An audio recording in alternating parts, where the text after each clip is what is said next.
Hello बच्चों, कैसे हो बेटा? Good morning. तो बेटा आज का जो टॉपिक है हमारा मूविंग एंड चार्ज पार्टिकल का लेक्चर नंबर 9, जिसके ऊपर आज हम डिस्कस करेंगे कि एक charge particle, moving charge particle जब एक मैग्नेटिक फील्ड के अंदर एंटर करता है तो उसका पाथ कैसा होता है, उसके बारे में आज हम स्टडी करेंगे। हमने ये तो मान लिया था कि एक चार्ज पार्टिकल जब मैग्नेटिक फील्ड में जाता है तो परपेंडिकुलर डायरेक्शन में क्या हो जाता है बेटा, मुड़ जाता है। लेकिन उसका पाथ कैसा होता है उसके बारे में आज हम डिस्कस करेंगे। ध्यान दीजिए, path of A charge particle in a magnetic field. एक मैग्नेटिक फील्ड के अंदर चार्ज पार्टिकल का पाथ कैसा होगा। पाथ को बेटा हम ट्रैजेक्टरी बोल सकते हैं, ठीक है, बुक में इस नाम से भी दिया हो सकता है ट्रैजेक्टरी। तो कैसा पाथ होगा जब चार्ज पार्टिकल मैग्नेटिक फील्ड के अंदर एंटर करेगा। देखिए बेटा, दो केस बनते हैं। सबसे पहले तो फोर्स की बात करें तो मैग्नेटिक फोर्स कितना लगता है, Q V क्रॉस B, ठीक है।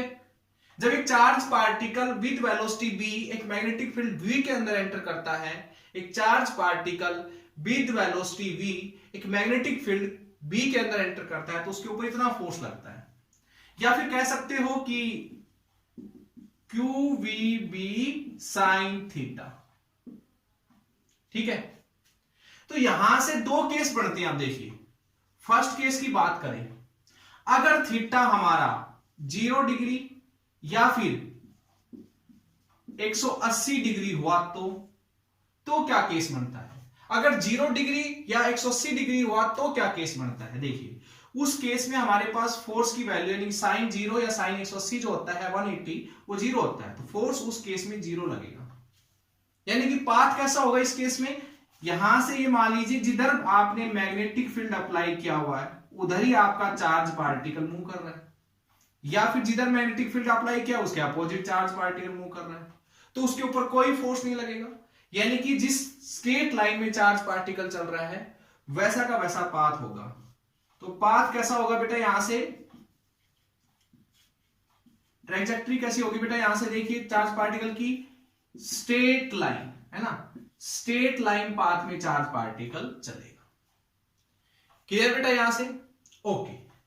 अब दूसरा केस जो है वो है हमारा कि थीटा अगर 90 डिग्री हुआ तो किसके बीच में, यानी कि मैग्नेटिक फील्ड और वेलोसिटी ऑफ चार्ज पार्टिकल या direction of charge particle, motion of charge particle दोनों परपेंडिकुलर हो तो क्या पाथ होगा, ठीक है।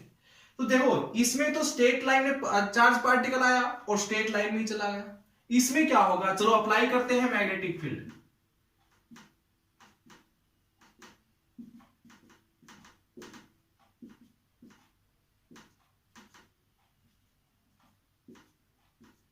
ये हमने मैग्नेटिक फील्ड अप्लाई कर दिया, क्रॉस का साइन देखते ही समझ गए होंगे कि मैग्नेटिक फील्ड इनवर्ड है, यानी कि जो मैग्नेटिक फील्ड की डायरेक्शन है बेटा वो इनवर्ड है। क्लियर, मैग्नेटिक फील्ड की डायरेक्शन जो है वो इनवर्ड है, ओके। आप ध्यान दीजिए, एक चार्ज पार्टिकल मान लीजिए इधर एंटर किया v वेलोसिटी से, कोई प्लस का q चार्ज है वो इसमें एंटर किया v वेलोसिटी से। अब क्या होगा, राइट हैंड पाम रूल लगाएंगे बेटा। उंगलियां जो है हमारी वो किस चीज की डायरेक्शन के बारे में बताती है, मैग्नेटिक फील्ड की डायरेक्शन के बारे में। तो मैग्नेटिक फील्ड इनवर्ड है तो उंगलियां अंदर की साइड, जो अंगूठा है बेटा हमारा वो वेलोसिटी चार्ज पार्टिकल की डायरेक्शन के बारे में बताता है। तो इससे हमने देखा कि फोर्स किधर लगा, जो हमारी हथेली है उसकी तरफ, यानी फोर्स लगा ऊपर की साइड। यानी कि चार्ज पार्टिकल जब इसके अंदर चल रहा था तो उसके ऊपर फोर्स लगा ऊपर की साइड, ठीक है। तो क्या होगा चार्ज पार्टिकल क्या होगा,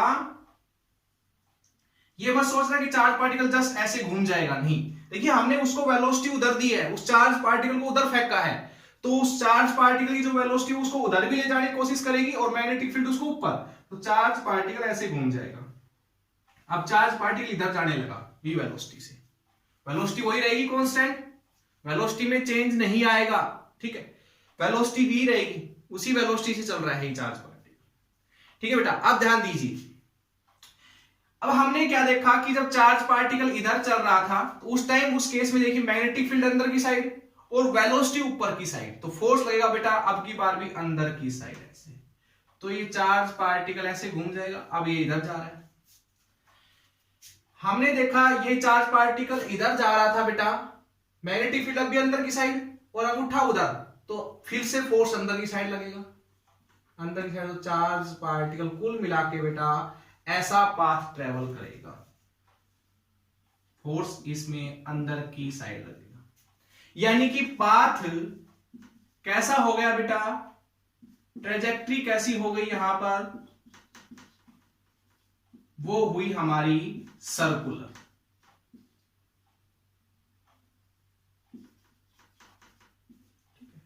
यानी कि जो रास्ता है हमारा वो कैसा है, सर्कुलर शेप का रास्ता होगा। एक चार्ज पार्टिकल इंपॉर्टेंट है बेटा, बहुत इंपॉर्टेंट, आज के लेक्चर में इसी के ऊपर हम सब कुछ डिस्कस करेंगे।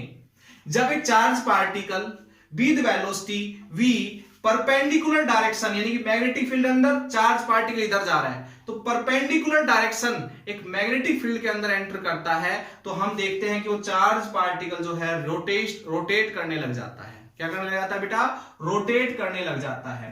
इस केस में साइन 90 की वैल्यू क्या होगी बेटा, 1 होगी, तो फोर्स इस केस में मैक्सिमम होगा, कितना होगा बेटा, QVB।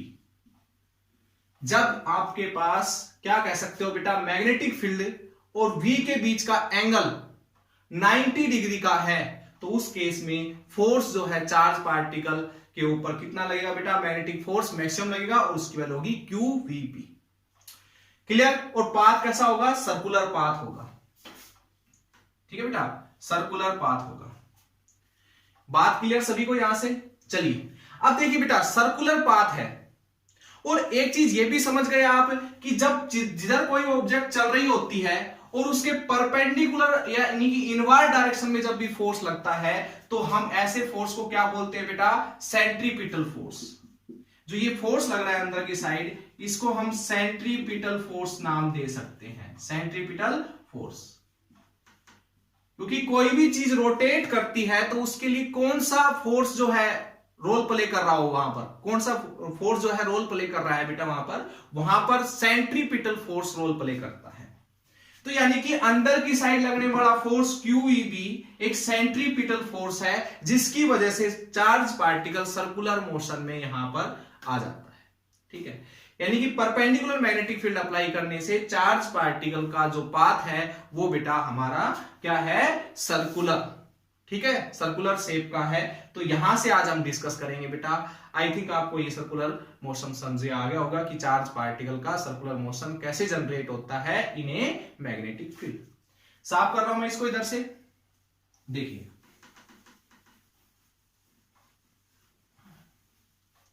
देखिए बेटा, सबसे पहले बात हमने कही कि जो फोर्स हमने अप्लाई किया है QVB, वो हमारा सेंट्रीपिटल फोर्स के इक्वल है। किसके, सेंट्रीपिटल फोर्स के इक्वल, यानी कि QVB is equals to mv square by r। m क्या है बेटा, ये चार्ज पार्टिकल का मास। v क्या है, जो वेलोसिटी हमने इसको देख के भेजी थी, लीनियर वेलोसिटी v। r क्या है, जो ये सर्कुलर पाथ में घूम रहा है, इसकी रेडियस r। क्लियर बेटा। तो ये हमने जब इसको सोल्व करेंगे तो यहां से r की वैल्यू आएगी mv by QB। Important equation बेटा, यानी कि जब एक चार्ज पार्टिकल मैग्नेटिक फील्ड में एंटर करता है तो उसका जो पाथ होता है वो सर्कुलर होता है, और उस सर्कुलर पाथ की जो रेडियस है वो ये है। ठीक है बेटा, ये समझ लीजिए कि एक चार्ज पार्टिकल को ऐसे मैग्नेटिक फील्ड है अंदर की साइड, और एक चार्ज पार्टिकल को हमने ऐसे फेंका तो चार्ज पार्टिकल ऐसे गया और घूम के वापस यहां पर एक, यानी कि सर्कुलर पाथ घुमा के अंदर वापस से घूम के वापस यहीं पर आ जाएगा। फिर से फेंका, चार्ज पार्टिकल ऐसे गया, फिर घूम के इधर। तो यानी कि जो रेडियस है वो डायरेक्टली प्रोपोर्शनल है वेलोसिटी के, यानी कि जितनी तेज वेलोसिटी से आप फेंकोगे सर्कुलर पाथ की जो रेडियस होगी उतनी ही ज्यादा होगी। यानी कि सीधी सी बात है, तेज फेंकोगे तो ज्यादा रास्ता कवर करके आएगा, यानी कि ज्यादा लंबा सर्कल बना के आएगा बेटा। ज्यादा बड़ा सर्कल बना के आएगा। क्लियर ये चीज? तो यहां से बेटा रेडियस निकल के आ गई किसकी, ये रेडियस किसकी है बेटा, radius of circular path of charge particle in magnetic field. ठीक है बेटा, तो ये चीज यहां से आपको आई थिंक समझ में आ गई होगी। ये भी समझ में आ गया कि चार्ज पार्टिकल जब मैग्नेटिक फील्ड में एंटर करता है बेटा, तो उसका जो पाथ होता है वो सर्कुलर पाथ होता है। ठीक है, जब परपेंडिकुलर हो, वेलोसिटी और मैग्नेटिक फील्ड परपेंडिकुलर हो, उस सर्कुलर पाथ की रेडियस कितनी होती है वो भी हमने निकाल ली। चलिए अब आगे नेक्स्ट करते हैं। रेडियस पता लग गई, चलिए इसको साफ कर रहा हूं मैं इधर से। टाइम पीरियड निकालते हैं। दूसरी चीज टाइम पीरियड। टाइम पीरियड क्यों निकाल रहे हैं बेटा, क्योंकि सर्कुलर पाथ है, एक चक्कर कितने टाइम में पूरा करता है वो टाइम पीरियड हमें निकालना है। टाइम पीरियड निकालना है हमने, जो यहां पर चार्ज पार्टिकल रिवॉल्व कर रहा है उसका टाइम पीरियड निकालना है। तो टाइम पीरियड निकालने का फॉर्मूला डिस्टेंस अपॉन में स्पीड।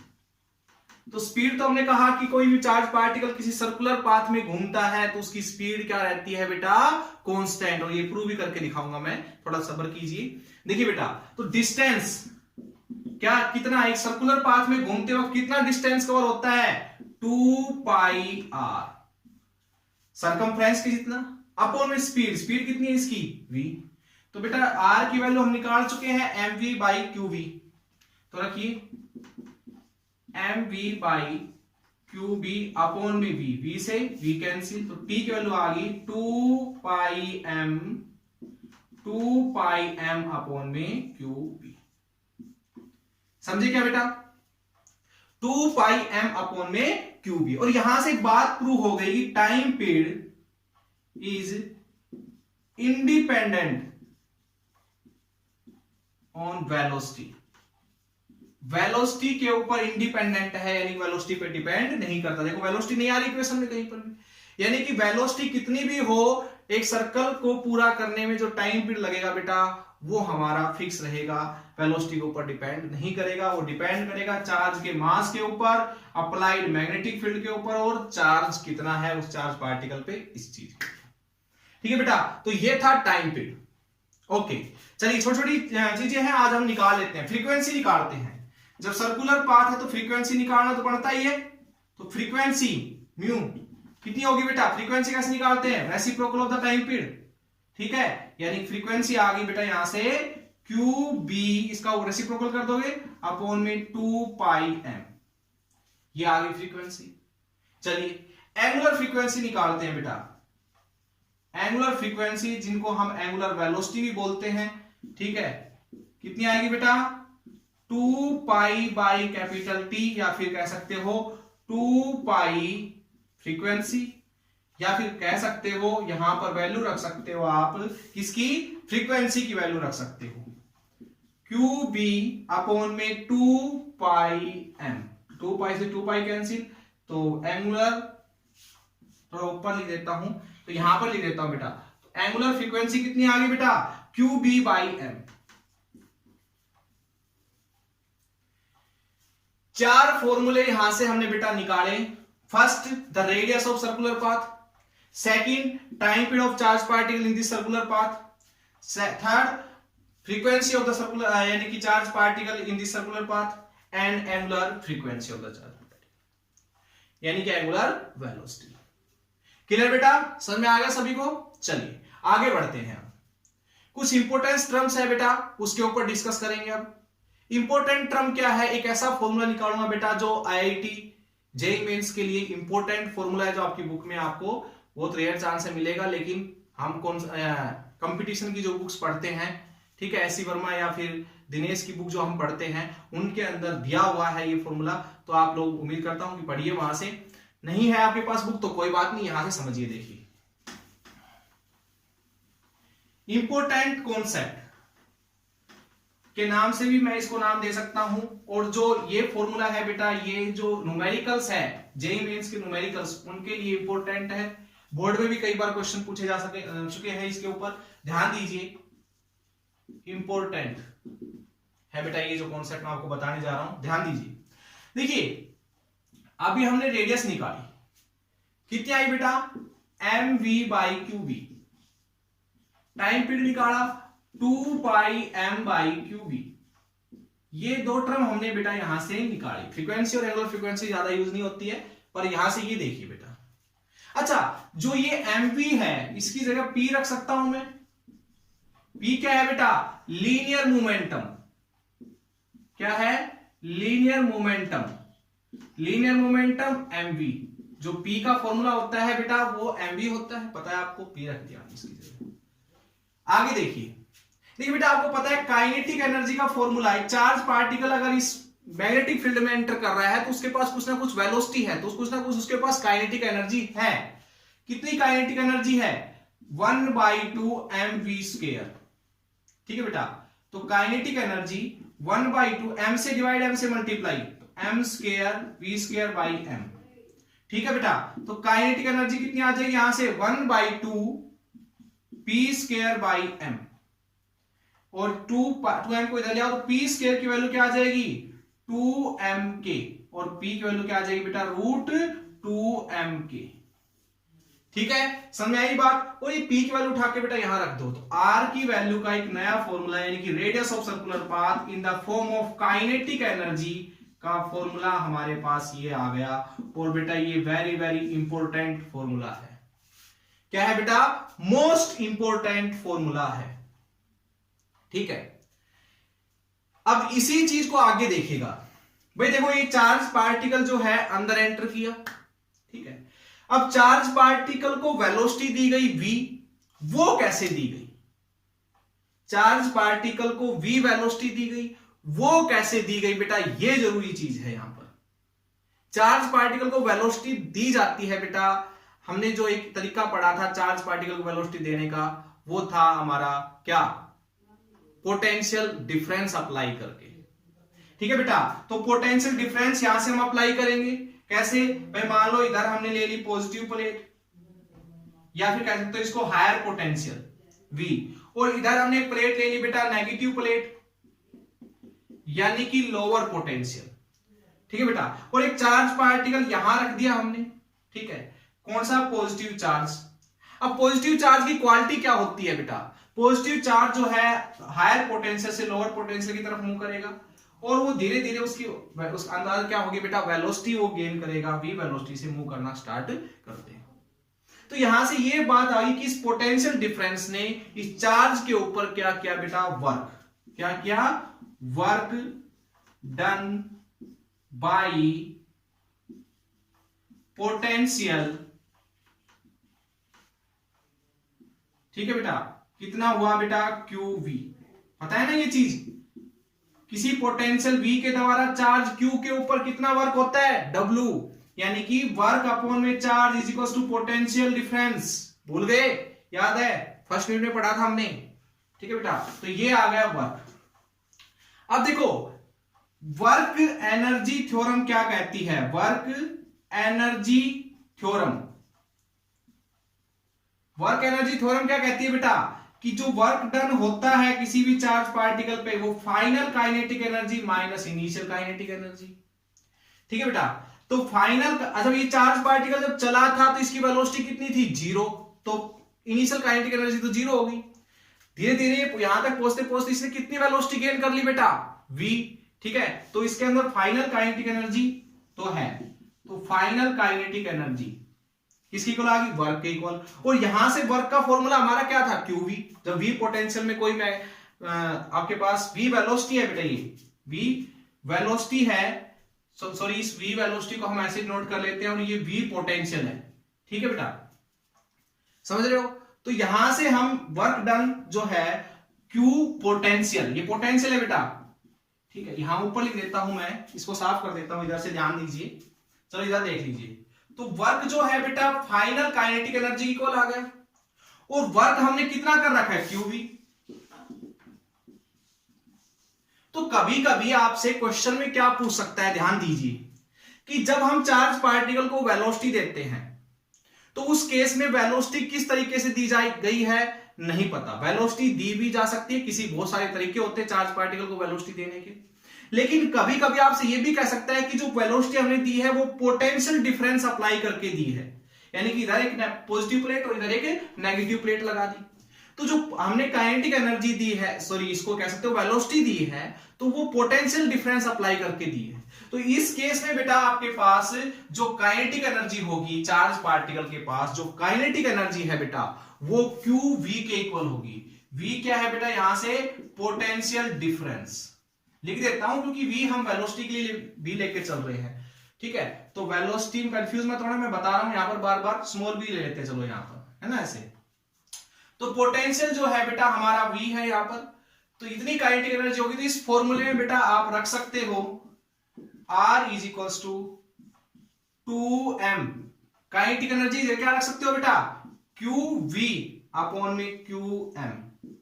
तो बेटा R की वैल्यू क्या आ गई, यहां से R की वैल्यू क्या आ गई, Q से Q, यानी कि यहां पर आपके पास रूट 2m पोटेंशियल अपॉन में QM स्क्वायर, ये आ जाएगा एक नया और फॉर्मूला पोटेंशियल की फॉर्म में। देखिए बेटा चार्ज पार्टिकल जब एंटर करता है तो उसकी वेलोसिटी v है, तो उसकी वेलोसिटी v रहती है वो पूरे सर्कुलर पाथ के अंदर, वेलोसिटी चेंज नहीं होती। तो इसलिए हम यहां पर इनिशियल काइनेटिक एनर्जी को 0 मान के फाइनल काइनेटिक एनर्जी जो है हमारी वो फिक्स रहती है। कब, जब वो काइनेटिक आपके पास चार्ज पार्टिकल को वेलोसिटी दी गई हो पोटेंशियल डिफरेंस अप्लाई करके, तो इस टर्म में इसका फॉर्मूला ये होता है और काइनेटिक टर्म की फॉर्म में ये होता है। नोट कर लीजिए इसको, बहुत इंपॉर्टेंट कॉन्सेप्ट है बेटा। न्यूमेरिकल जो है जेईई मेंस में इसी टॉपिक पे आते हैं, न्यूमेरिकल करवाते हैं, देखिएगा ध्यान से। अब जेईई मेंस में आया हुआ एक न्यूमेरिकल करवाते हैं, आसान सा है, ज्यादा हार्ड नहीं है, आपको आई थिंक जल्दी समझ में आ जाएगा। तो बेटा चौथा जो फॉर्मूला है रेडियस का, तीसरा फॉर्मूला जो है हमारे पास वो ये आया 2m के बाई 2m के रूट बाई नीचे आ जाएगा बेटा क्यू बी, एक ये आ गया। और यही काइनेटिक एनर्जी अगर बेटा हमारी इक्वल होती है किसके, पोटेंशियल के, तो क्या आता है, ठीक है, वो ये रहा। यानी कि इस काइनेटिक एनर्जी को पोटेंशियल के इक्वल कब ले सकते हैं बेटा, क्यू बी के इक्वल कब ले सकते हैं, क्यू बी के इक्वल कब ले सकते हो काइनेटिक एनर्जी को, जब चार्ज पार्टिकल को वेलोसिटी पोटेंशियल डिफरेंस अप्लाई करके दी गई हो। ओके देखिए ध्यान से आगे,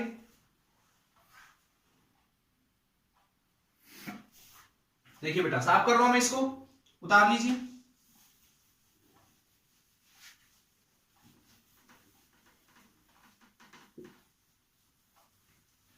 चलिए देखिए बेटा क्वेश्चन करते हैं।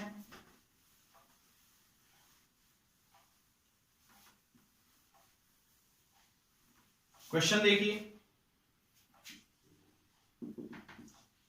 क्वेश्चन में क्या कह रहा है कि ये charge particles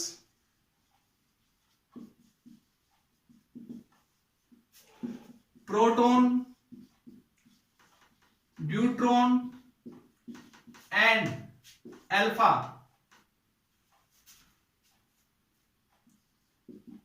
with same kinetic energy moves in a magnetic field. Find the ratio of radii.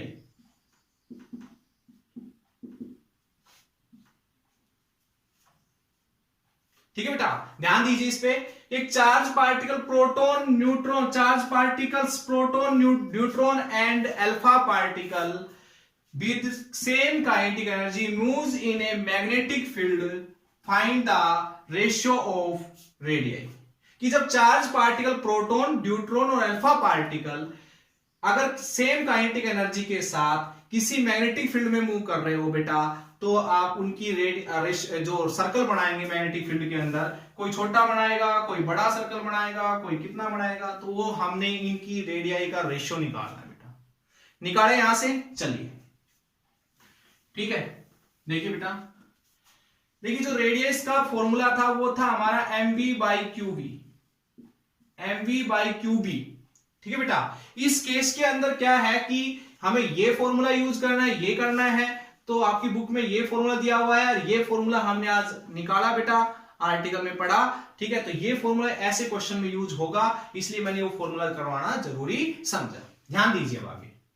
देखिए बेटा, पहले तो एक काम करते हैं, टेबल बना लेते हैं। देखिए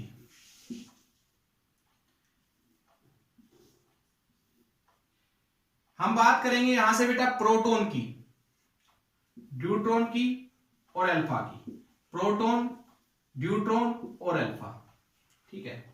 दो कॉलम बना लेते हैं। एक में मास लेके चलेंगे बेटा, क्या लेके चलेंगे, मास, और एक में लेके चलेंगे चार्ज, ठीक है।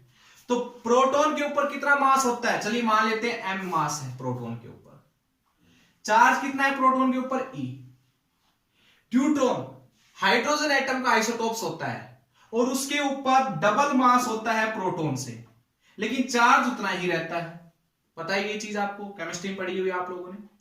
अल्फा पार्टिकल जो है उस वो हीलियम का एटम मान लीजिए, हीलियम के एटम के जितना उसके ऊपर मास होता है, यानी 4m, 4 प्रोटॉन से कितना मास होता है, और उसके ऊपर जो चार्ज है वो डबल प्रोटॉन के इक्वल होता है, यानी कि 2e होगा। ये चीज आ गई बेटा समझ में। चलिए अब हम radius of the circular path of proton, radius of the circular path of deuteron और radius of the circular path of alpha particle का रेशियो निकालना है बेटा। क्या निकालना है हमने, रेशियो निकालना है, ठीक है। तो रेशियो निकालने से पहले रेडियस का फॉर्मूला लिखिए यहां से, 2mk। m क्या है बेटा, यहां पर प्रोटॉन का मास, k kinetic energy of proton, upon में q प्रोटॉन का चार्ज और अप्लाइड मैग्नेटिक फील्ड, तो तीनों पे सेम ही है, यहां पर रखिए। रूट 2m ड्यूट्रॉन का mass, kinetic energy, charge on deuteron में अप्लाइड मैग्नेटिक फील्ड, ओके। फिर देखिए रूट 2m अल्फा, ठीक है बेटा, और काइनेटिक एनर्जी अपॉन में q अल्फा p। ये तीन चीजें आ गई बेटा यहां से। अब देखिए क्या क्या चीजें कैंसिल होगी, अप्लाइड मैग्नेटिक फील्ड तीनों में सेम है, कैंसिल होगी, ठीक है। 2 कैंसिल हो गया रूट के अंदर, काइनेटिक एनर्जी कैंसिल हो गई, बचा क्या ऊपर रूट के अंदर मास of proton, mass of proton को हमने m मानना है, नीचे चार्ज ऑन प्रोटॉन E। चलिए देखिए ड्यूट्रॉन के ऊपर मास कितना है बेटा, 2m है, चार्ज कितना है, E है, E रख दिया नीचे। अब रेशियो यहां पर क्या आएगा बेटा, अल्फा का मास आएगा, अल्फा का मास क्या है, 4m है, अपॉन नीचे क्या आएगा, charge on alpha particle 2e हो गया। तो m से m देखो कैंसिल हो गया, e से e कैंसिल हो गया, ठीक है। तो यहां पर क्या बचेगा बेटा 1, यहां पर क्या बचेगा रूट 2, और यहां पर 4 रूट के अंदर बाहर निकलेगा 2, 2 से 2 कैंसिल, यानी कि 1 आएगा। तो ये रेशियो आ गया बेटा रेडियस का। किसकी रेडियस का रेशियो आ गया बेटा, ये किसकी रेडियस का रेशियो आ गया यहां पर, ये किसकी रेडियस का रेशियो आ गया बेटा, जो प्रोटॉन, ड्यूट्रॉन और अल्फा पार्टिकल को सेम वेलोसिटी के साथ, यानी कि सेम काइनेटिक एनर्जी के साथ, सेम वेलोसिटी, वेलोसिटी सेम नहीं, वेलोसिटी अलग अलग है लेकिन काइनेटिक एनर्जी सबकी सेम है, क्योंकि काइनेटिक एनर्जी बेटा सिर्फ वेलोसिटी पे ही डिपेंड नहीं करती, मास के ऊपर भी डिपेंड करती है। तो मास सबका देखो अलग अलग है, तो वेलोसिटी सबकी सेम नहीं हो सकती, इसलिए वेलोसिटी भी हमने अलग करनी पड़ेगी सबकी, मास सबका अलग अलग है। फिर दोनों की मल्टीप्लाई, इसका स्क्वायर और इसकी मल्टीप्लाई इसके साथ करेंगे तब काइनेटिक एनर्जी सेम आनी चाहिए, इस तरीके से बता रहा है। तो सेम काइनेटिक एनर्जी के साथ तीनों को भेजा गया, तो बताइए तीनों के द्वारा बने गए इसका सर्कुलर पाथ की रेडियस कितनी होगी, निकाली हमने, ओके। चलिए आगे बढ़ते हैं बेटा, आगे समझे बेटा ये। चलिए अब कहता है चलो यहां पर with the same potential, potential difference, with same potential difference apply करके, इसी न्यूमेरिकल में थोड़ा चेंज लेके आते हैं, with same potential difference apply करके उनको बेटा मूव कराया गया है इन ए मैग्नेटिक फील्ड। तो बताइए उनकी रेडियस का रेशियो क्या होगा, निकाले बेटा, निकाले। चलिए तो radius of proton ratio radius of deuteron ratio radius of alpha particle. अब क्या पोटेंशियल डिफरेंस सेम अप्लाई किया है उनके ऊपर, तो पोटेंशियल डिफरेंस सेम अप्लाई किया है, तो पोटेंशियल डिफरेंस सेम अप्लाई करते वक्त पोटेंशियल डिफरेंस की फॉर्म में जो रेडियस का आपके पास फॉर्मूला आया था वो क्या था बेटा, बताइए यहां से 2m क्यू पोटेंशियल, ये पोटेंशियल है बेटा v अपॉन में नीचे क्या था क्यू बी, ठीक है बेटा। तो यहां से क्या आ गया था हमारा 2m v by q B square, यह आया था बेटा रेडियस का फॉर्मूला। चलिए यहां पर रखिए, तो root 2mp mass of proton, potential जो अप्लाई किया हमने वो, अपॉन में बेटा क्यू बी स्क्वायर, क्यू किसका प्रोटॉन का charge, okay ratio root 2md v upon में Q D B square, okay root 2m alpha v Q alpha B square. क्या क्या चीजें कैंसिल हो रही है, 2 देखो सब में कैंसिल हो रहा है, v सब में सेम है कैंसिल हो रहा है, बी स्क्वायर सब में सेम है कैंसिल हो रहा है। यहां मास ऑफ प्रोटॉन, प्रोटॉन का मास कितना है बेटा m, charge on proton e। चलिए आगे, किसका मास ड्यूट्रॉन का, ड्यूट्रॉन का मास डबल है प्रोटॉन के मास से, चार्ज क्या है e है, ओके आगे चलिए 4m अपॉन में 2e, ठीक है बेटा ये रख दिया हमने।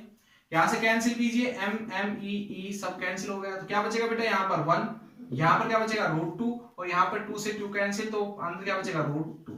तो ये रेशियो आ गया बेटा रेडियस का। अब की बात क्लियर, ये क्वेश्चन जो है बेटा ये जेईई मेंस में पूछा गया क्वेश्चन है, तो बेटा आप लोगों को शायद क्लियर हुआ आपको ये चीज, ठीक है। इसलिए हमने रेडियस के यहां से ये फॉर्मूला और ये फॉर्मूला निकाला, क्योंकि इसके ऊपर कंपटीशन एग्जाम में न्यूमेरिकल आते हैं।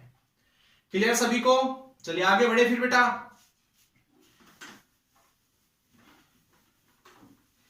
एक चीज हमने कही कि चार्ज पार्टिकल जब मैग्नेटिक फील्ड में एंटर करता है, चार्ज पार्टिकल जब मैग्नेटिक फील्ड में एंटर करता है बेटा, तो उसकी काइनेटिक सॉरी उसकी वेलोसिटी चेंज नहीं होती, उसी वेलोसिटी वही वेलोसिटी रहती है। मान लो हमने मैग्नेटिक फील्ड अप्लाई किया है बेटा, एक चार्ज पार्टिकल v वेलोसिटी से एंटर किया, वो ऐसे सर्कुलर पाथ में घूमने लग जाता है, क्योंकि फोर्स अंदर की साइड लगते हैं बेटा इसमें, ठीक है।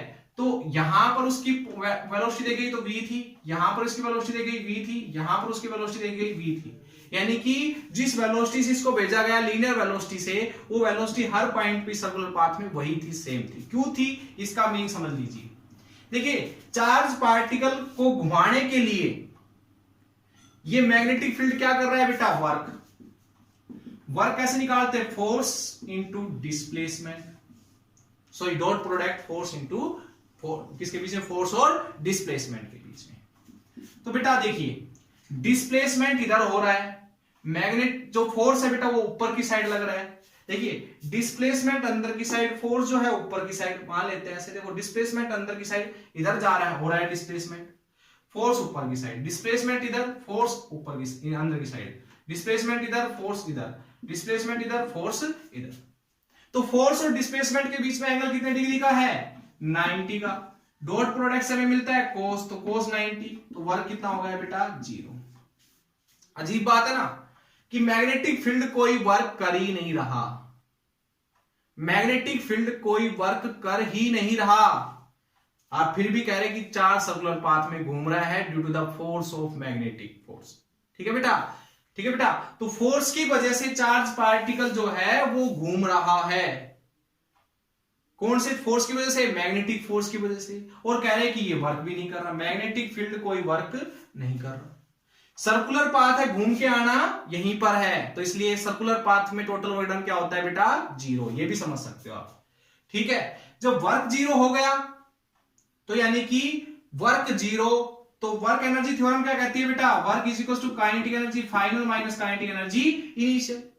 इनिशियल तो चलो 0 मान लेते हैं, हटा देते इसको। फाइनल काइनेटिक एनर्जी, वर्क 0 तो काइनेटिक एनर्जी में जो चेंज है, सॉरी ऐसे बोलना, change in kinetic energy, final minus initial तो चेंज इन काइनेटिक एनर्जी, तो चेंज इन काइनेटिक एनर्जी भी क्या हो जाएगा 0। और जब काइनेटिक एनर्जी में कोई चेंज नहीं आया तो इसका मीनिंग वेलोसिटी भी जितनी पहले थी उतनी ही रहेगी।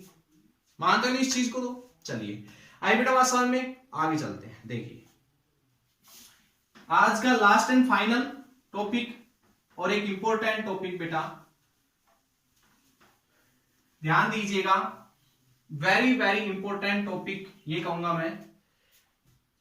आर्टिकल का नाम है time spend by A charge particle in magnetic field. एक मैग्नेटिक फील्ड में एक चार्ज पार्टिकल, ठीक है, कितना टाइम बेटा स्पेंड करता है, वो चीज ध्यान दीजिए बेटा। मान लीजिए हमने एक मैग्नेटिक फील्ड अप्लाई किया हुआ है,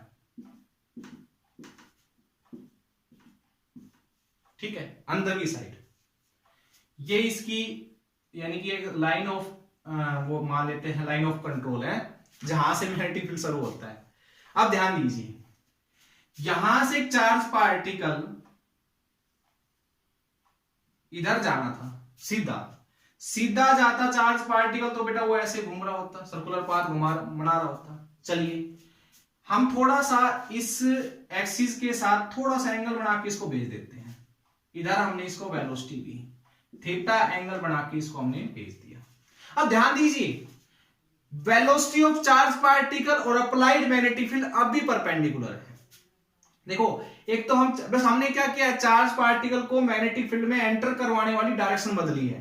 पहले हम ऐसे एंटर करवाते थे, अब हम थोड़ा सा ऐसे एंटर करवा रहे हैं, यानी कि थीटा एंगल थोड़ा सा ऊपर की साइड एंटर करवा रहे हैं। तो फोर्स किधर लगेगा, देखो मैग्नेटिक फील्ड इधर, वेलोसिटी इधर, तो फोर्स ऊपर की साइड, फोर्स लगेगा इसके ऊपर इस डायरेक्शन में ना। तो चार्ज पार्टिकल बेटा ऐसे कुछ घूम के बाहर की साइड आ जाएगा, ठीक है भाई, इधर गया इधर गया, ऐसे घूम के बेटा चार्ज पार्टिकल, फोर्स देखो सारे अंदर की साइड लगेंगे। तो थोड़ी ये यहां से यहां तक जब इसने डिस्टेंस कवर किया, तो इस टाइम क्या था, ये मैग्नेटिक फील्ड में था, तो ये टाइम हमने बेटा निकालना है इसका, ठीक है, कितने टाइम तक ये इसके अंदर रहा, ठीक है। तो देखिए कुछ ऐसा होता है बेटा, हमेशा याद रखना एक चीज, कि आप जितने एंगल से इसको एंटर करवाते हो सिमेट्रिक कंडीशन के अकॉर्डिंग, उतना ही एंगल ये यहां पर भी बनाता है, ठीक है। जो ये सर्कुलर पाथ बेटा हमारा बना है, इसका सेंटर कहां होगा, यहां पर होगा, नहीं यहां पर मत लेना, थोड़ा कम सर्कल है तो थोड़ा सा यहां पर इसका सेंटर अपनी तरफ से आप अज्यूम कर लेना। तो ये इसका क्या हो गया, सेंटर, ओके। ऐसे ज्वाइन कर ले बेटा। टाइम पीरियड निकालने की कोशिश करूंगा बेटा, यहां से ध्यान दीजिए मेरी बात पे। टाइम पीरियड कैसे निकलेगा उस पर ध्यान देना है आपने, ठीक है। टाइम पीरियड कैसे निकलेगा वो देखिएगा। तो बेटा ये एंगल होगा थीटा, और ये आपको पता है 90 डिग्री होगा पूरा का पूरा, ठीक है। तो ये हमारे पास 90 डिग्री और ये भी 90 डिग्री है। ध्यान दीजिएगा मेरी बात पे, एंगल समझ लीजिए, आर्टिकल समझ में आ जाएगा। तो बेटा ये जो एंगल है ये भी 90 डिग्री है। तो पहले एक काम कर लेते हैं हम, ठीक है, ये वाला एंगल पता कर लेते हैं, ये वाला एंगल देखो बेटा, ये पूरा 90 में थीटा माइनस गया, तो 90 माइनस थीटा, तो ये वाला जो एंगल है 90 माइनस थीटा। और बेटा ये जो एंगल है हमारा, मैंने कहा ये भी 90, क्योंकि ये आपके पास टेंजेंट है, ये टेंजेंट, और इसके ऊपर ये रेडियस सर्कल की, तो रेडियस और टेंजेंट के बीच में एंगल 90 डिग्री का होता है हमेशा। तो बेटा ये जो एंगल है ये भी क्या आएगा हमारा, भाई ये टोटल यहां से यहां तक 90 है, इसमें से ये वाला एंगल हमारा 90 का, तो बच कितना गया, थीटा ही तो बच गया ये थीटा। तो इसी तरह के सिमिलर ये भी बेटा हमारा थीटा ही होगा। और ये एक ट्रायंगल बन रही है, ध्यान दीजिए, तो ट्रायंगल के तीनों एंगल का जोड़ 180 होता है, तो ये कितना बचेगा, पाई माइनस 2 थीटा, ठीक है, पाई माइनस 2 थीटा। अभी हमने टाइम पीरियड पढ़ा 2 पाई m बाई क्यूबी, यानी कि जब कोई चार्ज पार्टिकल एक सर्कुलर पाथ में कंप्लीट एक मैग्नेटिक फील्ड में घूमता है, तो कितना टाइम लेता है बेटा, 2 पाई m बाई क्यूब, यानी कि 2 पाई एंगल घूमने के लिए उसको टाइम लगता है t। 2 पाई एंगल घूमने के लिए उसको टाइम लगता है ये 1 डिग्री, यानी कि 1 रेडियन घूमने के लिए कितना टाइम लगेगा बेटा, उसको 2 पाई से डिवाइड कर दो, m बाई क्यूबी। हमने कितना एंगल घुमाया इसको, इसके अंदर कितना एंगल घुमाया है, पाई माइनस 2 थीटा, तो क्या आ जाएगा, पाई माइनस 2 थीटा घूमने के लिए कितना टाइम लगेगा बेटा, इसको कितना टाइम लगेगा, q B pi minus 2 theta. तो ये टाइम पीरियड आ गया जो वो उस मैग्नेटिक फील्ड के अंदर टाइम स्पेंड करेगा। फिर से देखिएगा इस आर्टिकल को बेटा, फिर से देखिए फिर से देखिएगा, यहां से एंगल आपको समझ में ना भी आया हो तो दोबारा देख लीजिएगा। एक चार्ज पार्टिकल बेटा इधर एंटर किया था, लेकिन फोर्स लगने की वजह से वो चार्ज पार्टिकल ऐसे घूमता है। ये एंगल जो हमने थीटा बना के इसको भेजा था, ठीक है बेटा, आपको पता है ये पूरा 90 डिग्री का है, तो ये क्या बचेगा 90 माइनस थीटा। और हमें पता है कि इसने और इस टेंजेंट के बीच में भी जो एंगल है वो 90 डिग्री का है बेटा, तो ये 90 माइनस थीटा, तो ये कितना बचेगा बेटा, 90 में से 90 माइनस थीटा घटाओगे तो क्या बचेगा, थीटा ही तो बचेगा। तो ये थीटा, तो ये थीटा, तो ये एंगल आ गया पाई माइनस 2 थीटा। हमें पता है कि पूरा 360 डिग्री घूमने के लिए इतना टाइम इसको लगता है। 1 डिग्री घूमने के लिए कितना टाइम लगेगा बेटा इसको, pi by 2 q B, sorry m by q B, sorry m by q B बेटा इसको टाइम लगेगा 1 डिग्री घूमने के लिए। तो पाई माइनस 2 थीटा घुमाना है, तो पाई माइनस 2 थीटा, यहां से पाई माइनस 2 थीटा, पाई माइनस 2 थीटा, तो पाई माइनस 2 थीटा घूमने के लिए कितना टाइम लगेगा इसको, इतना। तो ये आ गया टाइम स्पेंड हो गया charge particle in magnetic field. आज का लास्ट आर्टिकल बेटा। Okay, thank you so much. करते रहिए बेटा, फिजिक्स पढ़ते रहिए, न्यूमेरिकल करते रहिए। Okay, thank you.